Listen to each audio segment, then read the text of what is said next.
Very, very big indeed. It's one to look forward to this weekend. Nadem, obviously your colours are light blue ahead of this game. There's a lot of blue here, to be honest. There's a lot of blue here, and I'm here for it, yeah. But look, we're looking ahead to this game, and we've had some big games already so far this season. But last season's Premier League champions against the season before Premier League champions, first against second, it's huge. Yeah, do you know what it is? It is a huge game, and it's good to sort of get a feel for how the Premier League looks at this moment in time. But then there is also that sense of reality in the fact that it's the first weekend in October. You know, you're not going to win or lose the title based on this game here. But like I say, it feels like you could make somewhat of a statement, because I think, for example, Man City did against Chelsea, not necessarily because of the result, but the performance. And I think that's going to be key. If City can go to Anfield and put on some sort of performance, and maybe if Liverpool can do the same against City, then I think that will be spoken about in some ways, probably more than the result. For you, Andrew, if you were going into a season at this early stage, as Nadem says, you've got your eyes on the title, you're up against one of your title challengers, what would you be thinking as a player? How would you be approaching it? I think as a player, you're looking at it this way, you know, it's a marker. If you go to Anfield and you get a positive result, you're basically saying to Liverpool, look, we're here to win this. And you're putting down a marker now. Yeah, it's October, first week in October, but that's what you can do wherever you go. If you're playing amongst the top 4 teams, you've got to put down a marker wherever you play. I think if Manchester City go there at the weekend, get a win, and then Liverpool know. You know, we have to go to the Etihad later on this season and try and gain those 3 points back. Otherwise, if they continue this form, they're going to have a great chance of winning the Premier League. In terms of working out which way this one's going to go, the form, pretty much everybody in the league has been... Patchy's probably a bit rude, but variable is probably a better word. Yeah, I'd say so, because going into last weekend, Liverpool looked so defensively strong. They'd only conceded once in 5 games, and everyone thought they'd sweep Brentford aside, with all due respect to Brentford. And again, if you look at the Chelsea-City game, all of the pre-match talk, certainly from my industry, was that Chelsea had the offensive power. They had Lukaku, who was scoring goals for fun, and they had the supply line for him. And City hadn't got Kane, and so they were going to struggle for goals. But ironically, no shot on target for Chelsea in the whole match, and City should have won by 3 or 4. So it's hard to call this one, because the same rules apply. Liverpool have got all the offensive power, the defensive very, very strong, but City know how to find a way to win. I think you can put the PSG result to one side. I mean, that's interplanetary. Because the performance was so good. Yeah, absolutely. I think as far as this is concerned, the Premier League is concerned, Pep knows how to find a way to win. Yeah, it's interesting looking at the form of both sides coming into this one, because you can look at the Champions League results. Liverpool 5-1 winners against Porto, but it's a place where they traditionally have had excellent scorelines. Manchester City, yes, they lost 2-0 against PSG, but the performance was there. And then you look back to their previous Premier League games where Liverpool played out that 3-3 draw against Brentford and Manchester City got that significant win against Chelsea. Does that play into this weekend's game, do you think? I think it's tough to jump on something that Darren said before. Pep does tend to find ways to win, but it tends to be just not at Anfield. that's the thing. But it's interesting, isn't it? It's very interesting. It is very, very tough to call, especially at this early stage, because you see Liverpool dominate Porto, but then you see the opposite, say, for City. I thought in times they controlled the game very well against Paris Saint-Germain, but they lost 2-0. Nadem, what do you prefer to watch better? Do you prefer to watch a good defensive performance or a good offensive performance? For me personally, as an ex-defender, I think the foundation is a good defensive one, but not one that necessarily starts at the back. Because one thing which I saw in that Chelsea game, for example, was the fact that the pressing was so good from high that the people at the back were facing a different type of challenge, because if it wasn't there, into Lukaku, you get more runners from him. So, you know, if they press high, you know, not to like blow gas or blow air smoke up into attackers, whatever's, but I always say to attackers, the game is dependent on you. You score your goals, but then if you also defend well, it makes the game easier for me back where I am. The game it is a two-way game. Yeah, of course. You know, if you have people who only want to play it one way, then it makes it harder for your team. But when you have a front line that presses as well as City do, that Liverpool have done in the past, not only will they be rewarded by not having to defend deeper for longer, but they'll get more chances up in key areas. So I think that's key for me. But then going into this game, I thought City had a good performance against Paris Saint-Germain, and I think Pep is going to instill the mindset into the players whereby the results tend to be a product of the performance more often than not. And if they continue to play well, they will find more positive results. The key difference on Tuesday was the fact they didn't have Lionel Messi, you know, and that Lionel Messi is pretty much the ultimate blessing that you can have on a field, wearing your kit at any time. So I think they'll be positive. They defended well in that game. They attacked reasonably well in that game. Like, Donnarumma was one of the best players for PSG. So, but it's tough to call because it's Anfield, and as somebody who supports Man City, you know, there've been a lot of years of like, oh, they're playing Liverpool at Anfield this weekend. I'll give that one a miss because we know what's going to happen next year. That's it, yeah. A little bit of tempting fate, I think, there from Nadim. But the point that you were both raising there about that defensive unit as a team is an interesting one, because both managers have talked about that in the past, Guardiola and Klopp, because we single out individual defenders, we look at both goalkeepers. In fact, we look at both goalkeepers as starting attacks as well, so it works both ways. But in terms of that, it's going to be really interesting to see that approach and the way it's matched up, because until the Brentford game, Liverpool had only conceded one. City have only conceded one so far in the Premier League as well. But it's just that their defence aren't facing that many shots. They're not. And like Nadim touched on there, is that down to the closing down for the boys up front? Because that's where it all starts. It all starts for the boys up front. And when we talk about good defending, because the boys up front have made it easier for the boys at the back. You know, and that's what marries itself together. And that's what good teams do. You know, they all work for each another, get themselves in the right position to try and make it easier for each another. So when you look at Manchester City's performance last week against Chelsea, I thought it was absolutely brilliant. Midweek, I thought they played extremely well as well. I thought it was fantastic. We touched on it there. The one blessing they didn't have was Messi. And if they had him, you know, the result most probably would have been a different result. But like I said, I think for me personally, I enjoy watching both teams. The way they attack, the way they defend, and the way they score goals. So I'm really looking forward to it. And if it goes by some of the results we've had in previous years, it's going to be a real good game. Yeah, it potentially could be not just a significant game come the end of the season, but it also could be one that's really entertaining to watch as well. Yeah, it could be entertaining to watch, because I think both teams have got that they're wedded to a way of playing that they don't compromise on. So City will impose themselves on you the same way, home or away. Liverpool will do the same thing. And I remember when Klopp first arrived and he had this style of football that he wanted to play, and some of the traditionalists, if you like, would say, oh, well, we play like that. We've played like that for years. But they didn't really play with that kind of precision, commitment, discipline. I remember watching Liverpool play at Bournemouth once. I remember seeing, and I remember to this day, Salah just sprinting 70 yards to get back and tackle the left back. And I remember writing that in my match report, because that symbolised the commitment of Klopp's players.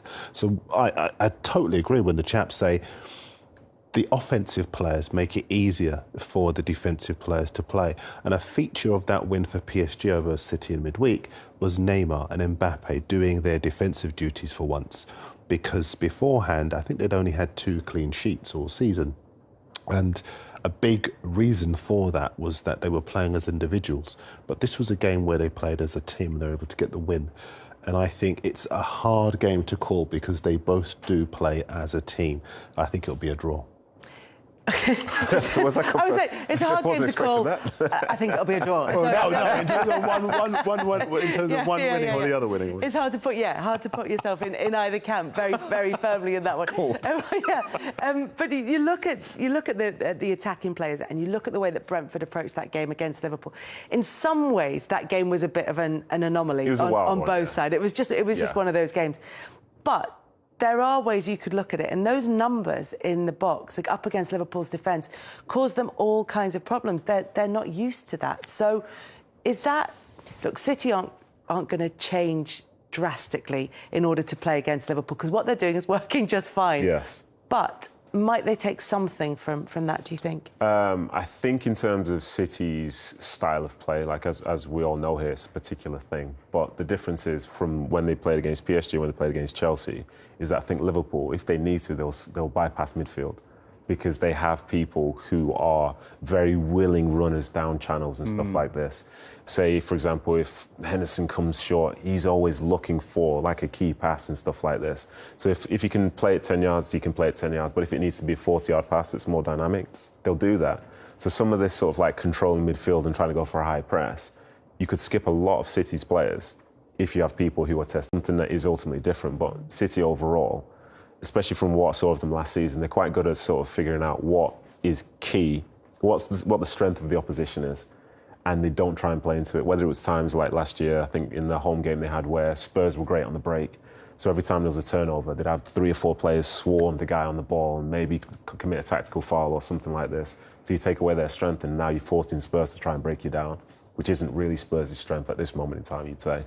So it's going to be, it's going to be interesting, but it's different. Like, even though the 3 games against top sides that they've had this week, this one is different because Liverpool can sort of do you in different ways.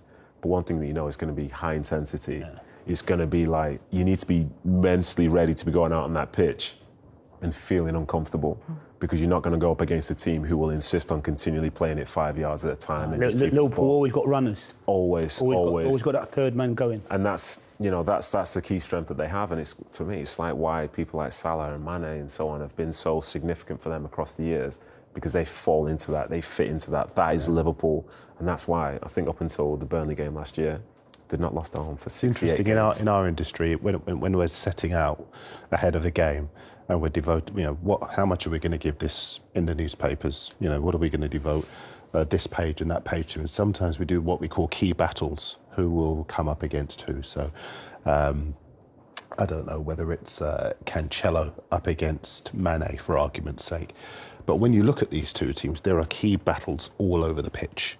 There are, top players, leaders, guys who are able to influence the game in every single position. So it's going to be hard to make a call. Anyone can be the match winner, and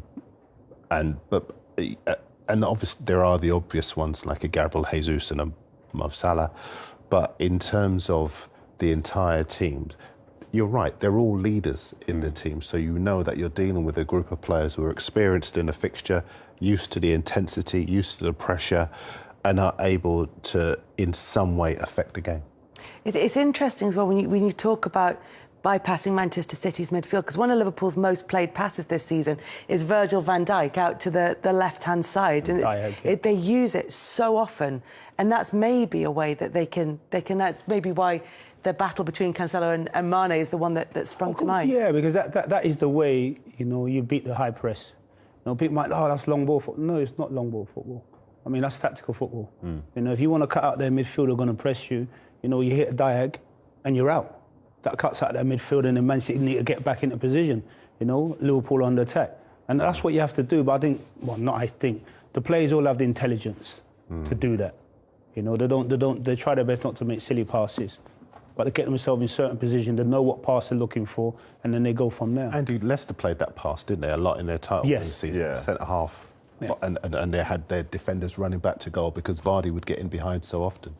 And as well, this might sound really obvious, but it's not really something that's spoken about. When you come up against a side that's really set in its way with its structure and so on and so forth, the one time when you're not in your structure is when you're chasing the ball over the top. Yes. Because you have no idea where anybody is, and you're trying to deal with the task that's in front of you that's running towards your goal. But as we watch modern day football now, I watch the game naturally as a centre forward, and to see a centre forward running behind now is like, I can't do that. the only person I see do that is Vardy. Yeah. And everyone else, that's dirty work. I'll be tired. That's key. That is key. There you go. That is key. When you look at Liverpool and Man City, the last 2 Premier League winners, and they've been Premier League winners for the last 4 seasons, I believe, they're constantly testing the back line. You have to. And if the ball can be played to them by anybody on the field, but sometimes the mere fact that they're pulling on someone's shoulder create space for somebody else.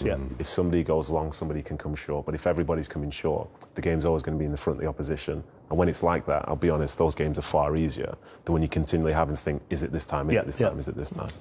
It's interesting when you talk about watching the game as a centre forward, because Liverpool's front line have been prolific this season, particularly over the last few games. I mean, there were 2s and 3s before that, but over their last few games, over the last 6, they've scored at least 3 goals in each of them. And yes, there was the 3-3 against Brentford in the middle of all of that, but they just seem to have, I don't know if it's maybe closer to early days of Klopp, that kind of slightly, I don't want to say gung-ho, because that feels like there's no control over it, but it's sort of a little bit closer to that organised chaos that we saw. Listen, I've been banging on about how they're back to full defensive strength, and I think the guys will score. It's always easier to score goals when you've got that good, sound, solid defensive base. Yeah, definitely. But I'm looking at the boys at the front. Yeah, they've got their mojos back. Definitely. Mane looks like, I've got my ball. I got my mojo back this season. I want to score goals. Yeah, I'm gonna miss a few, but I'm gonna get myself in the right areas. Firmino looks like he's got the bit between his teeth again, and Salah, I think he's gone to the next level. I don't know what to even say about that guy. The next level, he just does it week in, week out, consistent, score goals, creates chances, creates havoc, and then he comes off, he's got himself a brace. And you turn around and say to yourself, he could have got himself a hat-trick there. I think he's phenomenal at the moment. Can I ask this? You played with Dwight Yorke, and when you got the ball, you would try to find Yorkie. Yorkie would try to find you. Sometimes I don't see that between Mane and Salah. Sometimes I see one or other go for something that you think that's impossible. Now, if you pull it off, it was the right decision. But sometimes they don't pull it off. And I just think, clearly he's got 100 goals now. But he could have so many more if he had that kind of understanding. I'll let you take this one. Yeah. Sometimes I look at them and they don't look like they're playing in tandem. You know, I don't know if there's a little bit of needle going on or whatever it is. But the top and bottom of it is when you find yourself in that position, when you come to May, if you've done things right between each other, you're going to win the major prizes anyway. So it's not about me coming away and getting myself a hat-trick and the team losing 3-2. It's about us combinating, winning the game and then getting 3 points for the team. Like I said, sometimes I look at them, it's like one's trying to outdo the other. You don't have to. You're a fantastic football team with great players. You know, you all stick together and like I said, come May, you'll try to win the same things. Yeah, I agree with that. But the thing for me when I see them, like, would Salah be on 100 goals now if he didn't have that thing within him in terms of trying to score the goals? That's what I mean. You have to have it. So when we look at, say, he could have passed it there, he could have done that. Like, in the end, they both end up getting theirs anyway. Yeah. And as it stands, it doesn't feel like it cost them games because somehow they'll still manage to score and they'll win games. Because when we look back, not necessarily to the last year, but the prior 2 years, they came away with one league title but nearly had 200 Premier League points. They didn't lose out on the title because Mane didn't pass to Salah or Salah didn't pass to Mane. You know, so I don't see it as being that big a concern because for me, you've got two strikers who will do anything to score goals. They'll throw their bodies at everything. And although, again, it seems simple, not every striker's got that. Not every has got the sort of feel to be in the key area, to go and try and be the difference. And they are still doing stuff for the team. The vast majority of stuff they do is for the team. But for me, if I see a striker that sees the goal and doesn't want to shoot, it's not really for me because I'd rather see one that sees it and will do everything he can to put the ball in the goal. When we talk about this with Salah, we have to talk about his assist statistics as well, which are very high. But of course, it also calls into play the times when he has gone for goal and it's maybe deflected and then it's ended up in the path of somebody else. So it is what it is. We need to sort of represent that in all its truth and all the kind. But look, there is a relationship. But as you said, they're probably subconsciously weighing up the percentages. You know, what are my chances of scoring from here, and what are the chances if I pass it? And actually, I think I've got a good chance. They back themselves when they're in front of goal. You have to back yourself when you're in that position.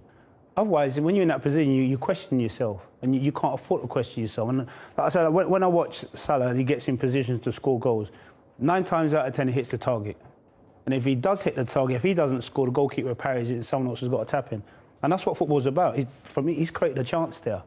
Yeah, and like I said, sometimes you look at them and they're not in tandem, but the quality of the three of them, and I've already touched on it, the three of them have got their mojo back this season, and they're going to create havoc. And the goals they've scored already this season, they're proving to everyone, you know, it's going to be a real tough battle to win this Premier League this season. Yeah, how many attackers do we really know that have got a ton of goals and a ton of assists? Well, I was thinking actually, as you both were talking about. I tell you what, if you grew your hair out, you'd have flicked it. Because we can talk about Kane last season, but like that's not a normal season for Kane because he tends not to get a ton of assists. So then you look at it, and the one that sticks out, Jermaine Defoe actually did particularly well. Luis Suarez as well. When he was at Liverpool, I think he worked in tandem with Daniel Sturridge and Raheem Sterling for a season. And they were absolutely exceptional. And Suarez, I think that was a big part of the reason why he got the move to Barcelona, because again he was similarly generous with Messi and I forget the other player who was in that front lineup, which is I should be slapping myself in the head for that. Neymar. Neymar, thank you. Neymar, yeah. MSN. MSN. But you see, they had that interplay between them that allowed them to score goals, but they had that awareness of where the other was, and they were very, very unselfish, and they were able to rip it up. And that's what I was saying about just, yeah, it's hard to argue because number, and it's fantastic, and he's, you know, elite player. But I just sometimes think, when I watch, it frustrates me, and it's almost a heresy to say it. I'm sitting next to two top Premier League players. Well, sometimes it just, you know. But you see, I think when you get yourself in those positions, you have a split second. You know, you got to make your mind up. Can I squint at someone for tapping, or do I believe in a better position to shoot? And I think sometimes, if you look at Salah, he gets it mixed up at times. Like, what? Why don't you shoot? Because we expect him to shoot, and he tries to squint at someone that gets cut out or whatever. But he gets himself in so many good positions. Yeah, he can do what he wants to do. And watching him now, he's like, well, I'm going to do what I want to do. Yeah, if I squint, I squint. If I don't, I'll shoot and I'll score. Yeah, You know? and to bring in someone else into this debate, Sergio Aguero. Yeah. Did you love him for assists? He's up there as well, yeah. But no, he doesn't have a ton of assists. And speaking to people who played with him for many years, they said the worst bit about his game was when he needed to lay one on the plate for somebody else. It's almost like he'd do it on purpose to send him to the corner so they can get a goal himself. But I almost wonder if he isn't with City anymore because of that. Because I think that Guardiola wants a different type of striker, one that's going to link play more, that is not going to be isolated. If you cut the supply line off to him, then they're playing with 10 players because he isn't somebody who's going to drop deep. Kane can drop into the 10. We saw that when he played for England in Spain, and he was laying goals off, and they were ripping Spain apart. I think it was the first win in Spain for goodness knows how long. And Kane is that type of player. Aguero's not, and I think that's the difference between the two types of play, if you like, that you need. Because you mentioned Firmino, and sometimes he's not that influential because he's not your point man. He drops deep to draw defenders out of position and let other players go into that space. He's a nuisance, Firmino. You know? He's a fantastic player, but he's a nuisance. But you touch on Kane there. I think Kane's very intelligent. He drops in even more so now, because I think he's lost a half a yard of pace. Now, when we're talking about, playing it a little bit longer, trying to run the channel, so to speak, and get 1v1 against a defender, you won't see him do that. So you have the two boys coming off in the wide areas, making those runs. Exactly. I think now we're talking about Kane, it's the time to kind of touch on Manchester City not having that traditional style number 9. And look, Pep Guardiola has done this before. He's had success without, your traditional. I know he's got Jesus, but your more traditional number 9. He's done this before. So it's not about questioning whether they can do it. It's more about asking if the fact that he went so strongly for Kane and that didn't come off suggests that maybe he thinks that they need that player. I think, and this might be a controversial opinion, I think if City's season hinged on them bringing in Harry Kane, they would have spent whatever the money was going to be to bring in Harry Kane. That's how I see it. Because, like I was saying to Andy before, like with the Harry Kane saga in terms of how it fit in with Manchester City, it almost felt like a game show where City were at the podium and they had Harry Kane there, and then they answered a question wrong and they lost him. But they never had him. So what they do have is the team that won the Premier League last season, the team that won the League Cup, got to the FA Cup semi-final, made it to the Champions League final, plus Jack Grealish. If that is not what you'd call a broken system as such, so as a consequence, we're still seeing, it's like we all pictured Harry Kane wearing Man City shirts. It's like, I can't believe they lost him in the summer. Like, Harry Kane was never there. We never saw how he'd fit into the team. But one thing I'll have to say, like as somebody who's invested a bit of time into watching City games in the last year or so, some of the performances they put out in key moments have been as good as I've seen in my lifetime. And some of those have come without a number 9. So my foundation is one whereby now I would love to have seen somebody replace Sergio Aguero. But I totally understand why they don't have one. Every time I see a City team now that doesn't have a 9 in it, doesn't even. A year ago, it's a different matter. But now, it is what it is. I think, I'll be brutally honest, if Manchester City had, when he was obviously at Barcelona, had Etu. Yeah. And when he was at Bayern, Lewandowski. I think if he had one of those now, Oh dear me. I think for me, I think for the players who are going around now, I think Kane's like a great player and all that stuff. But the one who, if they could ever afford it and if they ever wanted it, that would make a big difference would be Haaland. Yeah, because he's different. He's different. Like he can play into the City system, but then he can also offer such a massive threat in behind. Because he's young and he's got the legs to do that. And people will play against him in a different manner because they will always be wary. Because as you watch him in the Bundesliga, he's pushing people out of the way, he's charging past people, he's finishing, he's doing everything. He's the link man. And I think he, for me, is him and like Mbappe, obviously, but they're the players who make significant difference. And I think they would make City, in my opinion, like significantly better, whereas somebody else might offer them another option. It's interesting you say that because Tim Sherwood was in last week and he said he didn't feel that Pep Guardiola necessarily wanted a striker. He wanted Harry Kane in that position. He wanted somebody that good. If now it's we want Haaland and we maybe have to wait a year for him, then that's what we'll do, because just bringing in a striker isn't going to offer us enough. We want the best. Yeah, I think that Nathan touched on it there. Grealish.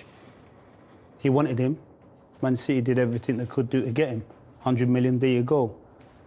With Kane, yeah, there was loads of talk that he wanted him, but he never pushed the boat out to give Tottenham 120 or 140, whatever it is. So like you just touched on there, he's actually sitting around saying, OK, next season, Haaland's going to come about. We virtually know what the price is, because they're going to know what the price is. I'll stick it all on red next season. And I'll try and get him. And he would make a difference, because like I said, he's young, he's powerful, he's energetic, he scores goals and he creates chances, and he'd be a nightmare for defenders. Yeah, do you not feel like, I don't know, maybe I'm missing the point here, I don't know the sort of like boardroom type conversations that are being had, but I constructed a deal that could have brought Harry Kane to City if literally the season hinged upon it. Every as you know, football, there's a capability of doing a deal for whatever player you want, if you really want that individual. And that's football. You know, if you look at some of the transfer fees now, that's because you want an individual. Yeah. And that's just goes to show, I think, anyway, it's the balance itself. City aren't coming off a terrible season. They're coming off probably the best season that they've had. So with that being said, like, you know, you want to bring somebody in. You don't have to bring somebody in. And, like, it breaks my heart to say it, but, like, Sergio Aguero's, like, probably one of the best City players ever. But last season they didn't need him. And that says a lot about where the team was at that moment. Yeah, and there's also an argument that someone like Haaland would fit City's profile. He matches up much more readily with players that they've brought in under this regime, more so than Harry Kane. Yeah, and his dad's played for them as well, so he's got that sort of history as well. And like Harry Kane is a fantastic player. You know, it I almost get tired of having to say that before I say the next thing. But like, looking at Haaland now, you can see that football has a significant future with him in it, because he feels like he's a game changer. The same way we felt about Mbappe maybe 3-4 years ago. That's how it feels with Haaland now. And if that sort of player could come into the Premier League and to come into a Man City of sorts, I think he's a game changer. Yeah.